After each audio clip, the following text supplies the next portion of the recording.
A most unusual one. What Mr. Scamander fears more than anything else in the world is... having to work in an office, sir. Go ahead, Newt. Ridiculous. I loved going back to Hogwarts, of course I did.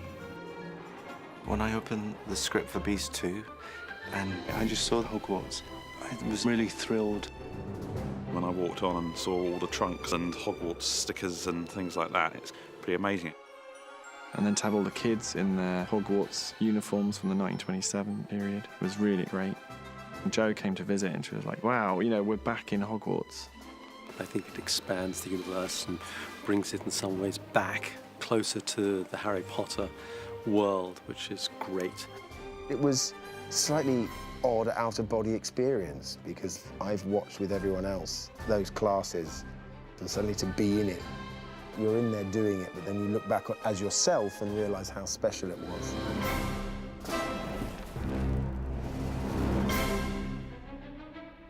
Hogwarts doesn't need to change a lot. That's the thing about magic. You don't need the latest wand.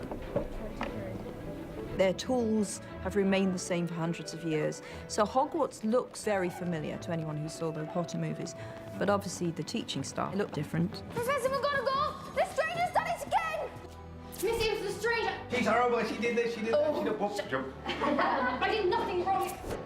Those names, the stories, the histories that sit in the back of our mind from the Potter series begin to weave their way into Beasts.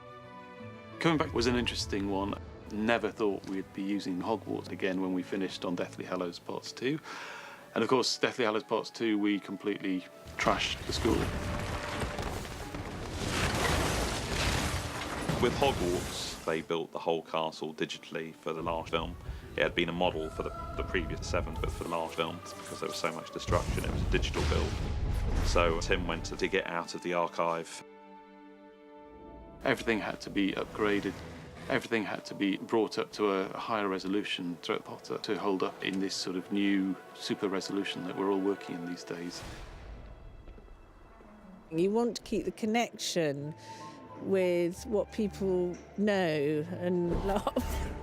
A unique thing was we had to create the Great Hall, and we knew that that wasn't going to be a physical build because it was one shot, so it was a digital build. What we were able to do was go in at midnight into the Warner's Harry Potter tour next door to the studio and scan the set. And I think it was somebody in the office who pointed out at the tour the gaps between the tiles are bigger and it's clean, as in all the Potter films it was dirty and dusty. So once we'd built it correctly, we then realised, oh no, it has to look slightly different than that, so we went back in and used all the films as reference.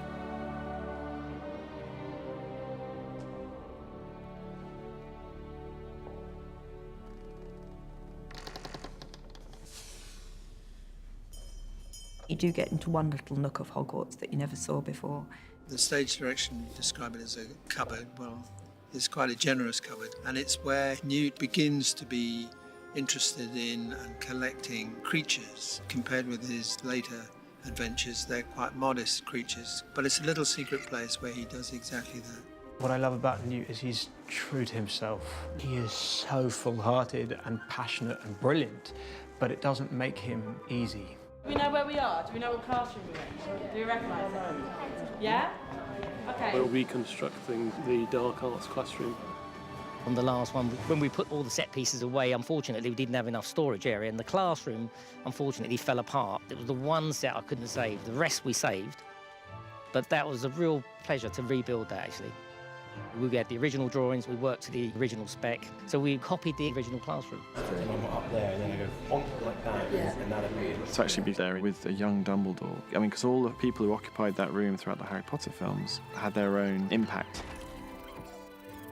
The set decorator Stephanie McMillan and Stuart would give them their own elements. So Mad-Eye Moody had all these kind of lenses and eyeballs that could look, and you know, he was really kind of like paranoid, if you like. So whoever had it had their own influence. To the back, Neville. Everyone form a line. So we had to do a new version for young Dumbledore. So he's into his astronomy. So Pierre built this amazing telescope, this huge telescope, 15 foot high. So it's kind of a nod to, you know, where he's going. There's a telescope in his office. and also retrieved some original pieces that were used in his office to populate his classroom. So this is just a couple of samples of some elements on his desk. When you're in a classroom with the detail and the props, and even when you look out of a window, the backdrop, you know, the painted backdrop of what's to be seen through a window is there. It makes that little leap of the imagination for an actor very easy. The children in that scene were so thrilled to be there, and David constructed that scene. He gives the actors so much time to discover what they need to discover to make a scene their own and to feel natural and real. So it really felt like a class. Oh, that's good, that's good. So we really need to sort of vocalise it. I want it to be as real as possible for me as it is for them. So it's always encouraging actors to be in the moment. And there's a lot of laughter and playfulness in each scene. There they were, wide-eyed, thrilled to be, you know, in this familiar surrounding, the Defence Against the Dark Arts classroom. It's another chapter. There are wonderful little seeds planted of threads and characters that appeared in the Potter films. It really hints at more to come.